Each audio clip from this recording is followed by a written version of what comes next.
Hey everyone, Mikki here. You're listening to Mini Mikkipedia on a Monday, and gotta say, for whatever reason, it just appears that nutrition in the news just gets worse and worse, doesn't it? There's hardly ever any good news stories, and any stories about nutrition in the news tend to be inflammatory, incorrect, and absolutely biased towards a particular way of doing things, be it if it's going to be plant-based or red meat or carbohydrate intake, as is the case that I'm going to be discussing today. And the first thing I will say is do not take your nutrition advice from newspaper articles, even if those newspaper articles are based on press releases from universities, because they're very often incorrect and they're very often a little bit sensationalist to get you thinking a certain way. Because that's what, it's news. It's got to be interesting.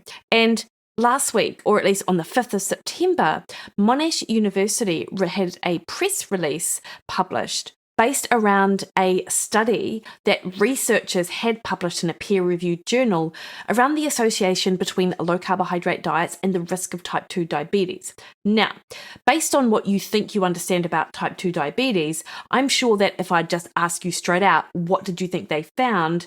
Most people would say because carbohydrate elevates blood sugar, and that blood sugar elevation can lead to increased risk of type 2 diabetes over time, you'd expect that a higher carbohydrate diet over time leads to increased risk of type 2 diabetes. Well, Monash headline, which was then picked up by Fairfax Media and splashed across a lot of newspapers in Australia, read that low-carb, high-fat diets for weight loss actually boost the risk of type 2 diabetes, which isn't what you would expect. And I've got to say, it's pretty irresponsible, it's inaccurate, and no wonder newspaper journalists, who I guess they must have just not been bothered to investigate further, just took that headline and ran with it. So I don't know whether it's the fault of the journalist to put it out there in the public eye without actually doing their due diligence and looking a little bit further, or it's the responsibility of the university that published this press release to actually look a little bit deeper. And in fact, I think both of them are at fault here. And for what it's worth, there are other people who are very well versed in low carbohydrate diets for health, the likes of Dr. Paul Mason, Dr. James Mikki, who I'm publishing an interview with very soon. The likes of those guys, Peter Bruckner is another one, are actually writing to get the paper retracted because it is such a terrible paper. It should never have been published in the first place. And I'll briefly discuss some of the issues in the paper. But first, I'll tell you a little bit about the study. So it was a longitudinal study of a cohort of Australians, of which they had data for around 26,000, and they were followed across 2 time points. So the data was collected initially in 1990, they had a follow-up in 1995, and a second follow-up in 2008. And they have about 26,000 people who had complete data points, and they asked them a bunch of different questions around their diet, physical activity, alcohol, smoking, their weight, their BMI, their waist to hip ratio, etc. So a lot of different health parameters were investigated.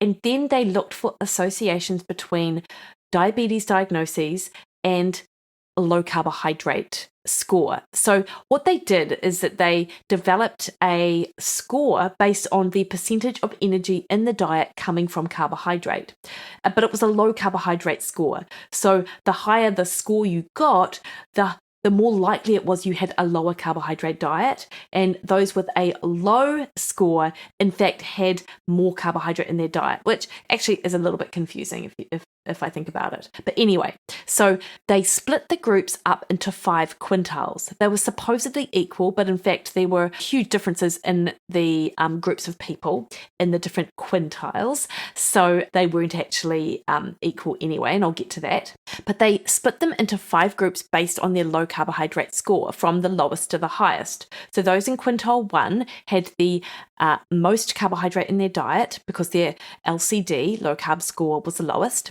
And those in quintile 5 had the had less carbohydrate in their diet, they were more likely to follow a low-carb approach, and these two quintiles were compared in terms of health risk, and particularly they were looking at the diagnosis of type 2 diabetes. And they looked at them in year 5, so in 1995, and they looked again at them in year 13, which was in 2008. And lo and behold, what did they find? They found that those in quintile 5, which had the lowest carbohydrate percentage in their diet, had the highest amount of type 2 diabetes diagnoses compared to those with a greater amount of carbohydrate in their diet. So the authors reported that a low-carb diet actually increased the likelihood of someone being diagnosed with type 2 diabetes. And on the face of it, you'd be like, well, weird. That just flies in the face of every other single study that's ever been published about carbohydrate and type 2 diabetes. This is a bit strange. First and foremost, I would say, well, yeah, it is strange. And so you can't just take one study out of context of all of the other studies that have ever been done. 2, this is an observational study. It was not an interventional study. You cannot determine cause and effect from a study like this, but it will not stop media from picking up a headline like that in the press release and running with it. The lay people don't know that though. And I say that with, I don't know how that sounds, but I just, like, that's a reality. Like, people reading the headlines in the paper or a Monash University press release, unless it's spelled out to them, they may not realize the difference between epidemiology, which is what almost all nutrition science is based on, which is really, really poor, low-quality evidence, and a randomized controlled trial, which is deemed to be the highest quality evidence. People just don't know the difference, and particularly the way it's reported like that. Outside of just the way that it's reported, if you actually dive into the paper, despite what the press release said and the newspaper articles said, this wasn't a study looking at low carbohydrate intake versus high carbohydrate intake. This was a study looking at high carbohydrate intake versus not quite as high carbohydrate intake. So those in quintile 5 who supposedly had a low carb intake had around 37.5% of their energy coming from carbohydrate. Anyone that works in a diet, and particularly in low carbohydrate nutrition, will appreciate that to be considered low carb, generally speaking, you want to be looking at about 25% and under in terms of calories coming from carbohydrate. That's what would be a sort of a cutoff for a low carb diet. So the researchers here, clearly they just went from the Food and Nutrition Guideline definitions, which look at a percentage of diet coming from carbohydrates, and they define that anything lower than the acceptable macronutrient distribution range, which is anywhere from 45 to 65%, anything lower than that would be deemed a low carb diet. But those with the highest carb intake had roughly around 55% of their calories coming from carb. Those with a low carb intake still had 37.5% of their energy coming from carbohydrate. So it's not even a particularly low carbohydrate diet anyway. The second point to note is that when you look at other health parameters that were investigated, such as BMI, such as ever smoked or former smokers or current smokers, such as alcohol intake or physical activity, all of these health parameters were worse in the quote-unquote low-carb group. So whilst you can absolutely adjust them away, and they did in a particular model, and I will talk about this, you cannot adjust away the effects of these other health parameters. Like, it is just not possible, and that's, quite well acknowledged most of the time. So the people who generally had a lower carbohydrate diet compared to those who had a high carb diet also had a lot of other health parameters that sort of put them into a worse category. Yet, of course, it was the low carb diet that increased their risk of type 2 diabetes. But I think the major deception, as Peter Bruckner wrote in his little article in defeatdiabetes.com.au, which just almost made me laugh out loud that this even was published, was that when you look at the association between low carb diets and type 2 diabetes, there was an association in wave 1 when at that first follow-up at 5 years. It was no longer there in year 13. So there was absolutely no difference between the groups at the second follow-up longitudinally. There was no association between low carb diets and type 2 diabetes. Yet, Monash University print a press release saying that low-carb diets boost the risk of type 2 diabetes. And this is then picked up by media that didn't even bother to go and look at the paper.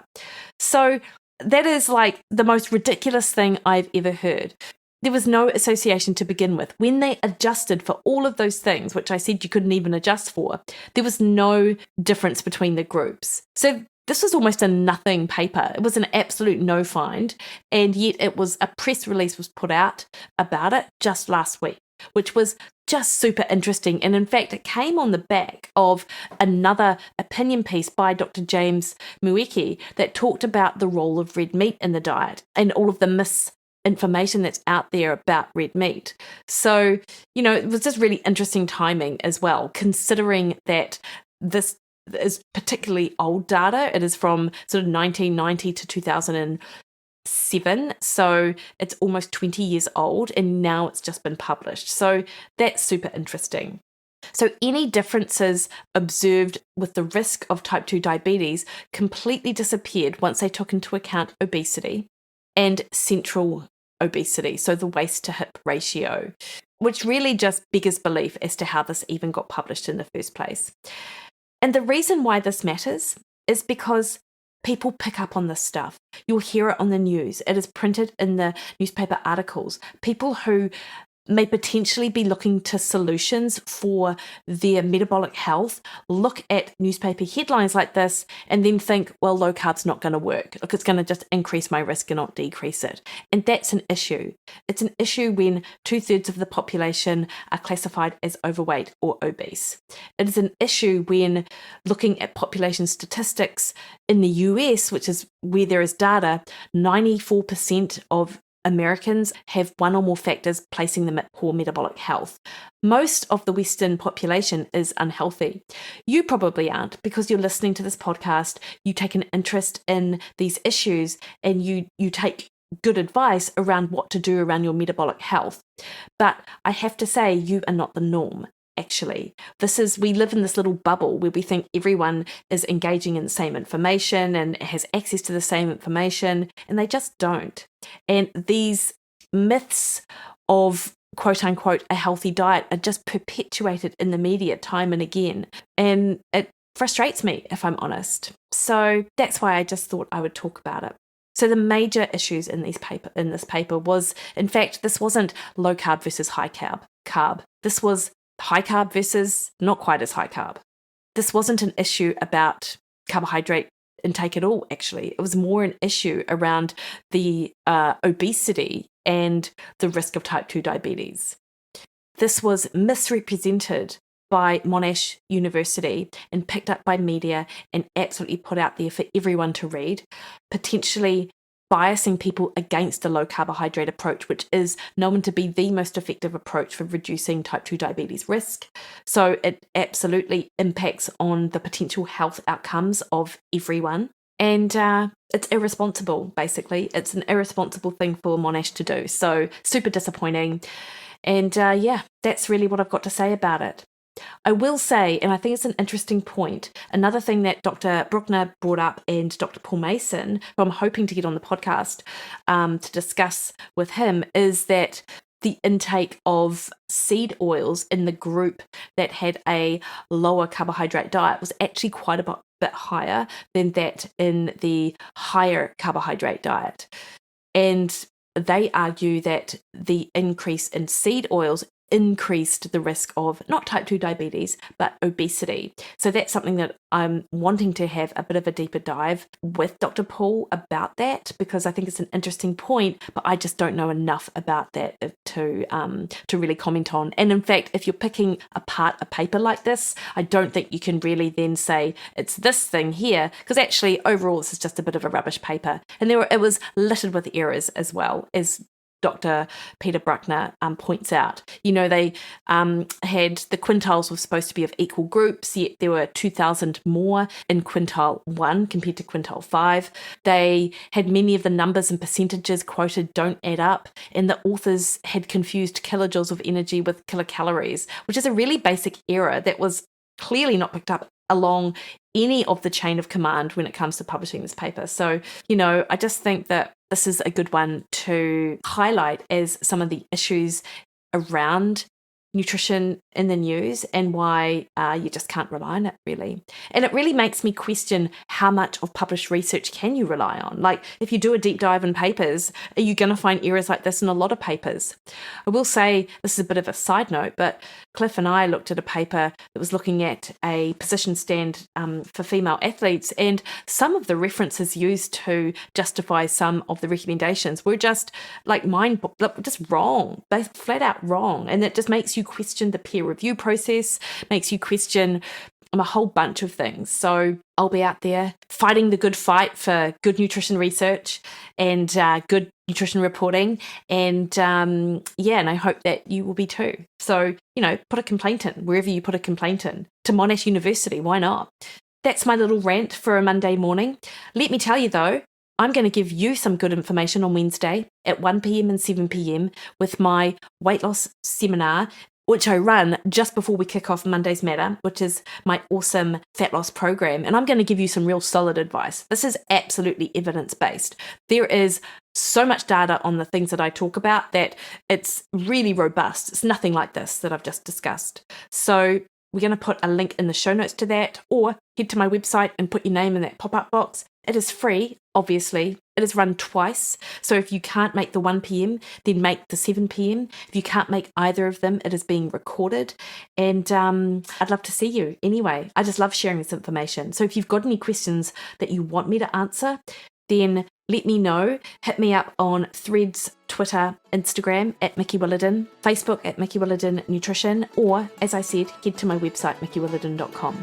All right, team, you have the best week. See you Wednesday.